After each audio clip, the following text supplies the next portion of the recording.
एवढी चालते की ते मरून विचार. आता एक तर आरेखो पाहिजे होते. आरेखो नसल्यामुळं तुम्ही आणि जे सांगणार त्याला तुम्ही उत्तरं देणार, आम्ही ऐकत बसणार आणि गट निघून जाणार. गेली 3 वर्ष हा कारभार आम्ही जवळनं बघा. कुठं शेतकऱ्याचं समाधान करण्यासाठी तुम्ही मग तो खाणं तुमचा शिपायापासून वनरक्षक आणि आरेखो आणि वरचा हे कोणीही त्या बाबतीत शेतकऱ्याच्या वेदनेवर भोकरच मारत.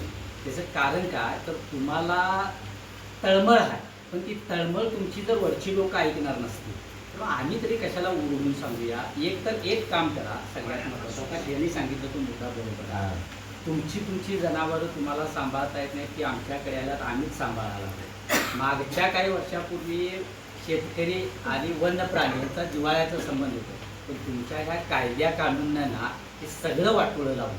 म्हणजे एक तर तुम्ही आम्हाला म्हणतात बघा, आई जीव देत नाही आणि बाप खाऊ देत नाही, असा प्रकार आमचा सगळ्यांचा करून दिला. किती वेळा आम्ही तुमच्याकडे एकच प्रश्न घेऊन यायचं सांगा.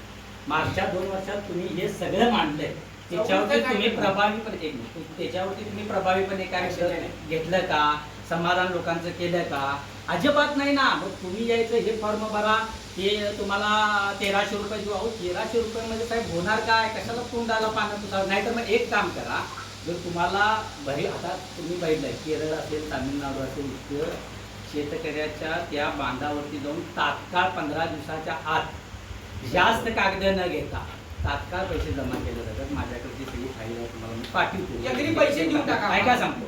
मग काय व्हायला लागले त्या राज्यात तर शेतकरी, वन्य प्राणी आणि वन विभाग त्यांच्यात व्यवस्थित संवाद चालू आहे, समाधानाचे.